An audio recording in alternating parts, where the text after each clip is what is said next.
نحمده ونصلی علی رسولہ الکریم اما بعد۔ ترجمے والے قرآن پاک کا صفحہ نمبر 1034، 28واں پارہ سورہ صف، دوسرا رکوع، آیت نمبر 10 تا 13۔ اعوذ باللہ من الشیطان الرجیم، بسم اللہ الرحمن الرحیم۔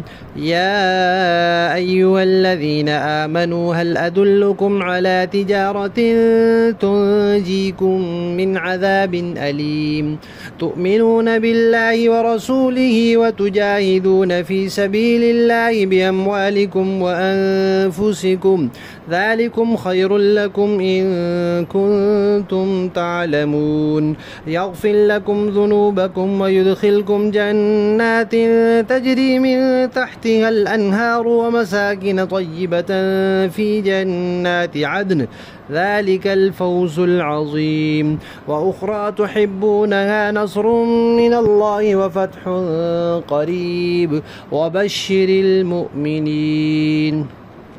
صدق اللہ العظیم۔ گزشتہ آیات میں جہاد کا تذکرہ تھا۔ اللہ تعالیٰ فرما رہے تھے کہ جو لوگ اللہ کی راہ میں جہاد کرتے ہیں، قتال کرتے ہیں، لڑائی کرتے ہیں، کافروں سے جنگ کرتے ہیں، وہ اللہ کو بڑے محبوب ہیں، بڑے پسند ہیں۔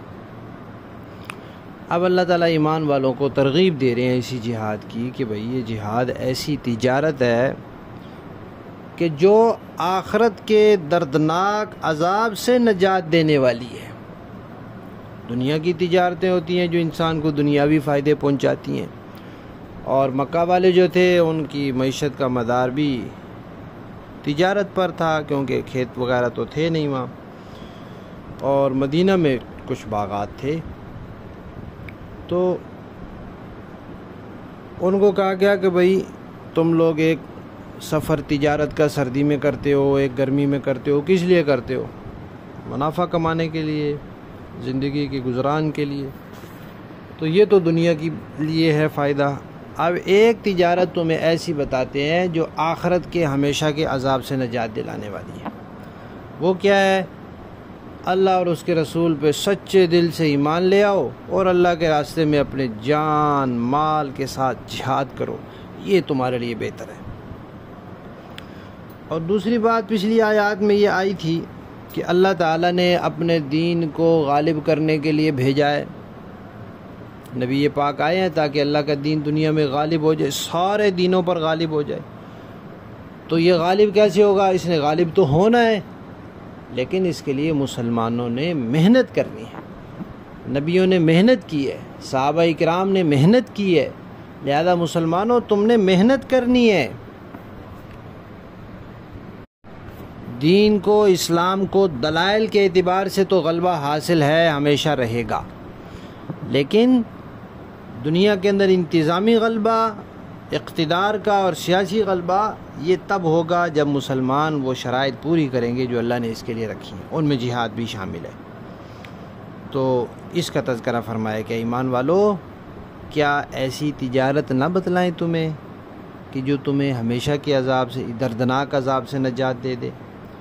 وہ کیا ہے کہ تم سچے دل سے ایمان لے آؤ اللہ اور اس کے رسول پر، اور اگر پہلے سے ہی ایمان لائے ہوئے ہو تو ایمان پر قائم رہو اور اپنی جان اور مال کے ساتھ اللہ کے راستے میں جہاد کرو، اگر تم جانتے ہو یہ تمہارے لیے بہتر ہے۔ اب اس تجارت کا فائدہ کیا ہوگا؟ دنیا میں انسان تجارت کرتا ہے تو اس پہ پہلے پیسہ لگاتا ہے، پھر اس سے کچھ آتا ہے، تو آنے سے پہلے کچھ لگانا ہوتا ہے۔ تو یہاں جو چیز لگانے والی ہے وہ کیا ہے؟ ایمان لاؤ اللہ پر، رسول پر، اور جہاد کرو، اس میں اپنی جان لگاؤ، مال لگاؤ، یہ تو تم نے لگا دیا۔ اب آئے گا کیا؟ فرمایا اصل تو کامیابی آخرت کی ہوتی ہے نا، تو پہلے آخرت کی بات بتائیے، حالانکہ وہ بعد میں آئے گی، جو دنیا میں وہ پہلے آئے گی، لیکن آخرت کی بات بتائی۔ کہا اللہ تمہارے گناہ معاف کر دے گا، یہ فائدہ ہے اس تجارت کا۔ اور کیا ملے گا؟ اور یہ کہ اللہ تمہیں باغات میں داخل کرے گا جن کے نیچے نہریں بہتی ہیں، اور تمہیں پاکیزہ مکانات میں داخل کرے گا جو ہمیشہ کے باغات میں ہیں۔ یہ اصل کامیابی ہے اور یہ بڑی کامیابی ہے۔ لیکن یہ چونکہ آخرت میں ہے، دنیا میں بھی کوئی نہ کوئی تو ہے۔ وہ کیا ہے فرمایا ایک اور چیز ہے، ایک اور نعمت ہے جس کو تم لوگ پسند کرتے ہو، وہ ہے اللہ کی مدد اور فتح قریب، کہ جب تم جہاد میں نکلو گے اللہ تمہاری مدد کرے گا، اور جب اللہ مدد کرے گا تو تم فتح یاب ہو جاؤ گے۔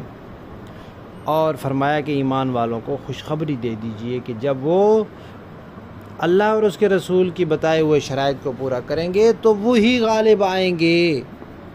اور اللہ نے کر کے دکھلایا، تھوڑی تھوڑی تعداد کو اتنی بڑی بڑی تعداد پر غالب کر کے دکھلایا۔ مشہور بدر کا قصہ ہے، 313 نے 1000 مسلح کا مقابلہ کیا، حالانکہ ان 313 میں سے آدھے کیا چوتھائی لوگوں کے پاس، 10% لوگوں کے پاس بھی تلواریں نہیں تھیں، صرف 8 تلواریں تھیں اور 6 زرہیں تھیں اور 2 گھوڑے تھے، 70 اونٹ تھے۔ اس کے ساتھ انہوں نے مقابلہ کیا 1000 مسلح لشکر کا، ہر بندے کے پاس تلوار ہے، تیر ہے، نیزہ ہے، سواری ہے، تو اللہ نے فتح دے دی۔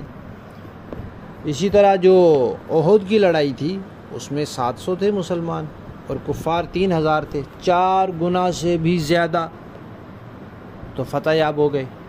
وہ تو بعد میں کچھ لوگ ٹیلے سے اتر آئے تھے تو انہوں نے دوبارہ حملہ کر دیا، لیکن پھر بھی میدان میں تو مسلمان ہی جمے رہے، گئے تو وہاں سے کفار ہی۔ اس کے بعد جب غزوہ خندق، غزوہ احزاب پیش آیا تو مسلمان تو 3000 تھے اور کافر 15-20 ہزار، اتنے زیادہ، 5-6 گنا، بعض روایات میں 24,000 آیا ہے، بعض میں کم آیا ہے۔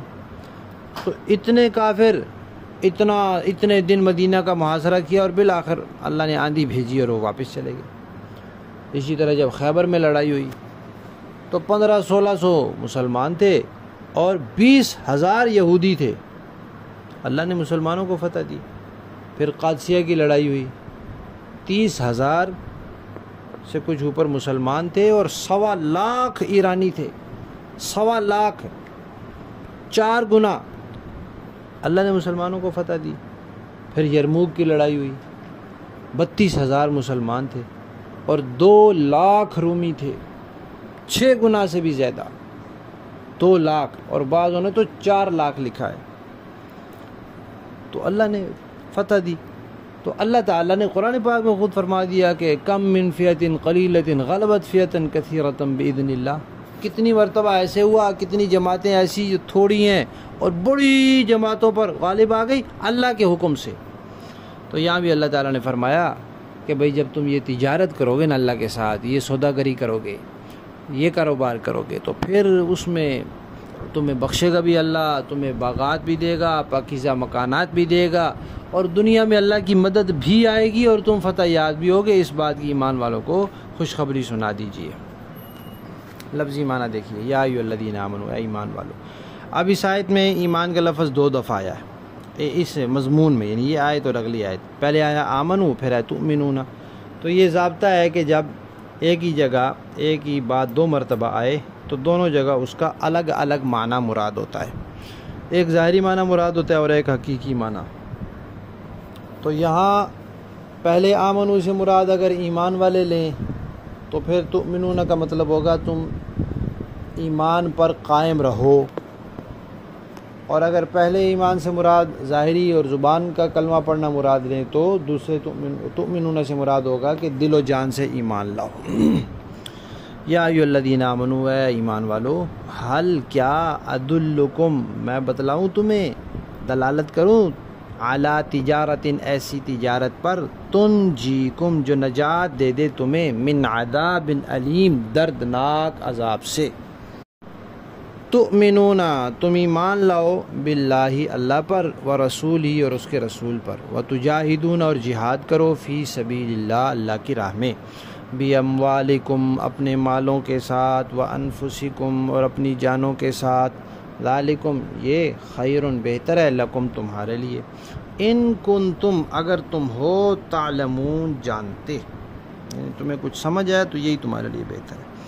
یغفر، وہ بخش دے گا، لکم، تمہارے لیے، ذنوبکم، تمہارے گناہ، ویدخلکم، اور داخل کرے گا تمہیں، جنات، باغات میں، تجری، جاری ہیں، من تحتہا، ان کے نیچے، الانہار، نہریں، و مساکنہ اور رہائشیں یعنی مکانات طیبتاً پاکیزہ فی جناتی باغات میں عدن ہمیشہ کے، ذالک یہ الفوز کامیابی ہے، العظیم بڑی، و اخرى اور ایک اور یعنی ایک نعمت اور بھی دے گا، تحبونہا جسے تم پسند کرتے ہو، وہ کیا ہے؟ نصر من اللہ، اللہ کی طرف سے مدد، و فتح قریب اور قریب میں فتح، و بشر اور خوشخبری دے دیجئے المؤمنین ایمان والوں کو۔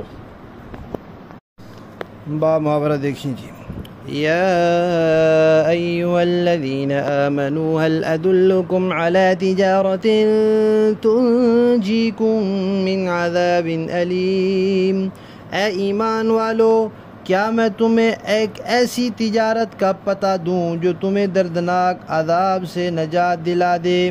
تؤمنون باللہ ورسولہ وتجاہدون فی سبیل اللہ باموالکم وانفسکم، وہ یہ ہے کہ تم اللہ اور اس کے رسول پر ایمان لاؤ اور اپنے مال و دولت اور اپنی جانوں سے اللہ کے راستے میں جہاد کرو، ذالکم خیر لکم ان کنتم تعلمون، یہ تمہارے لیے بہترین بات ہے اگر تم سمجھو، یغفر لکم ذنوبکم ویدخلکم جنات تجری من تحتها الانہار ومساکن طیبۃ فی جنات عدن، اس کے نتیجے میں اللہ تمہاری خاطر تمہارے گناہوں کو بخش دے گا اور تمہیں ان باغوں میں داخل کرے گا جن کے نیچے نہریں بہتی ہوں گی، اور ایسے عمدہ گھروں میں بسائے گا جو ہمیشہ ہمیشہ رہنے والی جنتوں میں واقع ہوں گے، ذالک الفوز العظیم، یہی زبردست کامیابی ہے، وَأُخْرَى تُحِبُّونَهَا نَصْرٌ مِّنَ اللَّهِ وَفَتْحٌ قَرِيبٌ، اور ایک اور چیز تمہیں دے گا جو تمہیں پسند ہے، اور وہ ہے اللہ کی طرف سے مدد اور ایک ایسی فتح جو ان قریب حاصل ہوگی، وَبَشِّرِ الْمُؤْمِنِينَ، اور اے پیغمبر آپ ایمان والوں کو اس بات کی خوشخبری سنا دیجئے۔ صدق اللہ۔